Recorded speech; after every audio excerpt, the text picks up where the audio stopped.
நாங்கள் 2021 ஆட்சி பொறுப்பை இருக்கின்ற பொழுது கொரோனா உச்சத்தில் இருந்த நேரம்.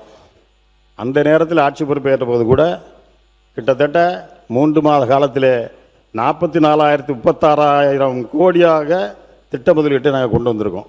இன்னும் நான் ஒரு ஒப்பீடு சொல்லணும்னு சொன்னால், நீங்கள் இப்போ வந்து முதலீட்டு மாநாடை கடந்த 13ஆம் தேதி போட்டீங்க. ஜூலை 31 முதல் காலாண்டுகளுக்கான தொழில் முதலீட்டு 4 ஸ்டேட் 4 மாநிலத்தில் ஒரு ஒப்பீடு நமக்கு வெளிவந்து நீங்கள்லாம் பார்த்துருப்பீங்க.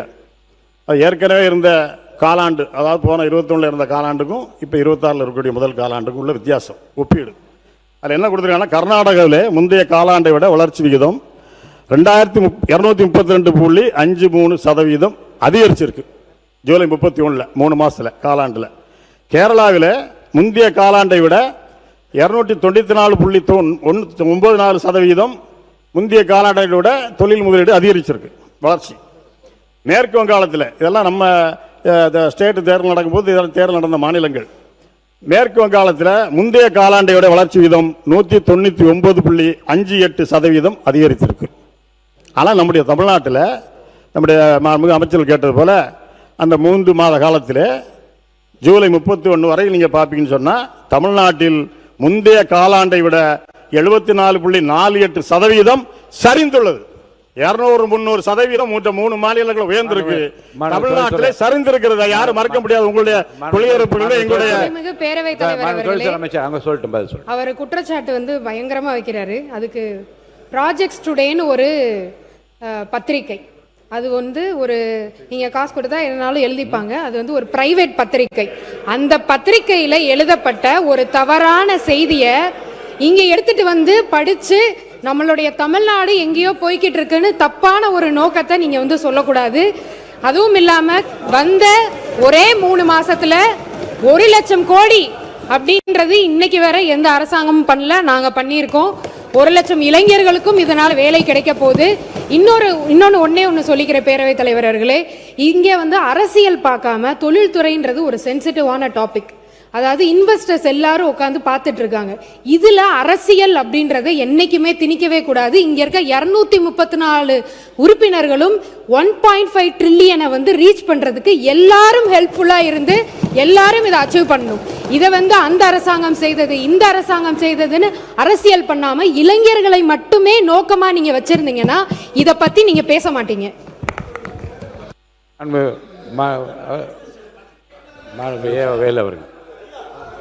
மாண்புமிகு பேரவைத் தலைவர்களே, அவர் பேசணும். முன்னாள் அமைச்சர் அதை பற்றி சொல்ல அவர் சொல்லட்டுமா? நீங்களே சொல்லுங்க.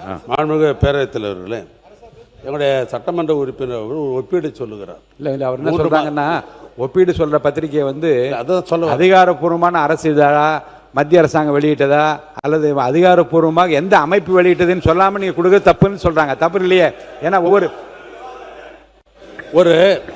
ஒரு சட்டமன்ற உறுப்பினருக்கு இருக்கிற ஒரு குறிப்பை வைத்துக்கொண்டு, அதில் நீங்கள் கொடுத்த கொள்கைகளுக்கு புத்தகத்தை வைத்துக்கொண்டு, வெளியில் வருகிற செய்தியை வைத்துக்கொண்டு தான் ஒரு ஒப்பீடு நாங்கள் பேச முடியும். இல்லை, வெளியில் வர செய்தி ஆதாரப்பூர்வமாக இருக்க வேண்டும் அவங்க கேட்குறாங்க. அதான் சொல்ல வர ஆதாரம் இல்லை. சில பத்திரிகைகள் வந்து அவர்களுக்கு வேண்டியவர்களுக்காக வேண்டியபடி எழுதி கொள்வதும் உண்டு. அப்படி இருக்குதான்னு அவங்க கேட்குறாங்க. மாண்புமிகு பேரவைத் தலைவர்களே, எங்களுக்கு கிடைக்கிற குறிப்பை வைத்துக்கொண்டு தான் நாங்கள் ஒரு ஒப்பீடு சொல்ல முடியும். அரசை பொறுத்தளவுக்கு பல்வேறு வகையில் அவர்களுக்கு தகவல் சேகரித்துக்கு அதிகாரிகள் இருக்கிறார்கள். நாங்கள் சொல்கிற ஒப்பீடு சரியில்லை என்று சொல்லுவதற்கு உங்களுக்கு அந்த உரிமை உண்டு, அது ஒன்றும் மாற்றம் இல்லை.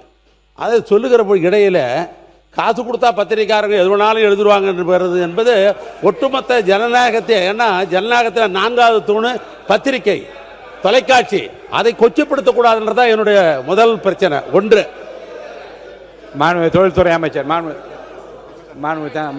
உறுப்பினர் தங்கம் தென்னரசு அவர்கள்.